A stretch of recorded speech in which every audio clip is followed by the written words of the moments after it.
Hey guys, thanks for tuning in to another video on ForgottenWeapons.com. I'm Ian McCollum, and I'm here today at Morphy's taking a look at a Rogers & Spencer 44 caliber Army revolver. This is arguably one of the best single-action revolvers of the Civil War era. Now, its story begins with one Amos Rogers. He inherits his family manufacturing business in 1834, and just a couple years later, in 1837, he takes on a partner named Julius Spencer, thus forming Rogers & Spencer, the name that we'll find on the gun.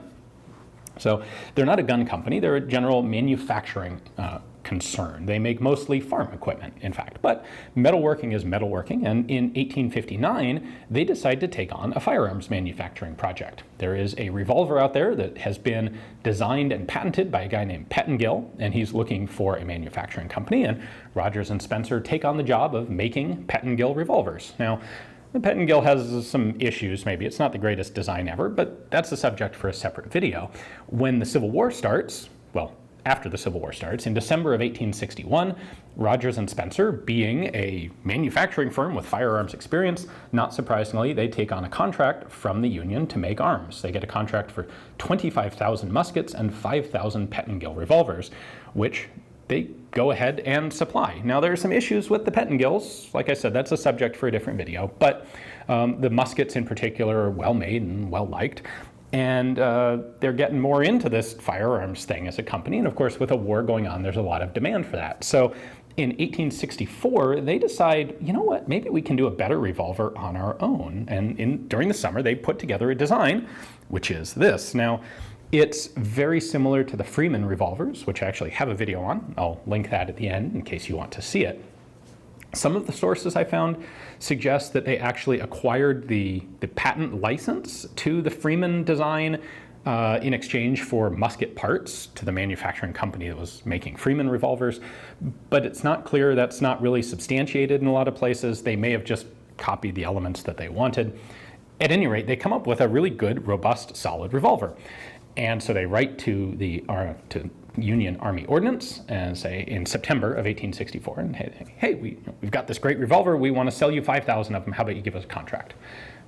And Ordnance writes back and says, yeah, we don't need any revolvers, so no. So they come up with the cunning plan of asking for the exact same thing again in November of 1864, at which point they're granted a contract.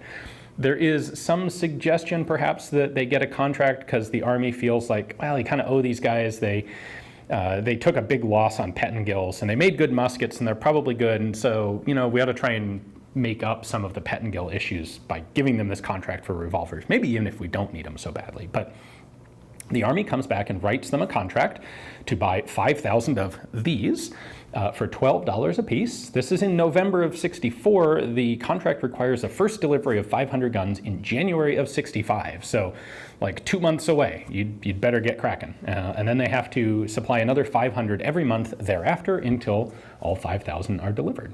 So now, miraculously, you know where I'm going with this. Like, this is the typical gun-making story. The company comes up with the idea, and they're like, it'll be great, and they get a contract, and then it all completely falls to shambles because no one understands how difficult it actually is to make guns. Well, that's not the case this time, because Rogers & Spencer have been making muskets. They've been making revolvers. They've been making revolvers that had problems. Like, they understand exactly what's going on here, and when January of 1865 rolls around, they've got 500 guns shipped to the Union Army that pass inspection and are great. So let's take a look at what they came up with. It's the summer of 1864. Rogers & Spencer have been building handguns for the Army already. They know what the Army wants. The Army wants a 7.5-inch barreled gun, solid frame, durable construction, accurate, 44 caliber. That's exactly what we have here. So there's only one barrel length, 7.5. It's got sights that are actually pretty decent. A relatively large, for the time, front post there. And then a rear sight trough right there, narrows for the actual sight. Flip that around, you can see the markings, Rogers & Spencer of Utica, New York. We have the Army Inspector's cartouche right there. These are serial numbered in several places, so the butt of the gun there, the bottom of the frame, this is number 3086, so right in the middle of production. And we've got another serial number on the cylinder. The loading lever is nice and robust. It's got a good spring latch here to keep it stowed. And that's going to allow you to load nicely. You get some leverage. It's got a nice solid stop where it's supposed to stop. Disassembly is also very simple. There is one screw here that you don't actually take out. All you have to do is rotate it 90 degrees. There we go. It took a little bit of convincing there. The ramrod has the cylinder access pin built right into it. So that comes out. You then pull the hammer back to clear the firing pin, and that lets the cylinder out. Nice stout cylinder walls, nicely recessed percussion cap nipples there, 6 shots. We can take the grips off just by pulling out this one central screw. The grips are also numbered. This one's stamped, this one's handwritten. It's a little hard to see there, but that's 3086. Got a nice, stout, heavy mainspring. Like, it's a reliable, durable, effective revolver. It's exactly what the Army wants. By even greater continuing miracles, Rogers & Spencer manages to make every delivery deadline on their contract. All of the guns are sent to the Army. They're all accepted. They're all done on time. It's a miraculously well-executed contract. However, the guns arrive too late to actually see any combat service. They're really, the Army probably didn't need these things in the first place. But they've got 5,000 really good revolvers now, at least, right? So they go into storage. And in the 1870s, the U.S. Army would surplus an awful lot of small arms. They had a ton of stuff left over from the Civil War, but they tended to surplus the junk first, and they kept the best stuff. There's a financial discrepancy here where, like, if they'd sold off these Rogers & Spencer revolvers in the late 1860s or early 1870s, they could have made a lot of their money back because they were still good guns that were in demand. But they were the good guns, so they got kept in the arsenal. The crap got sold for pennies, maybe $1, pennies on the dollar.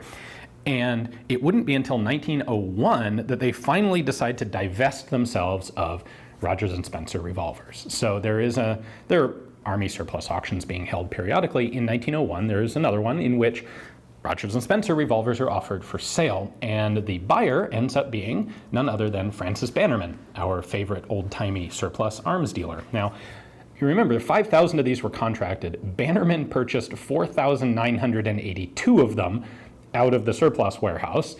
So over the course of nearly 40 years, only 18 pistols walked off somewhere.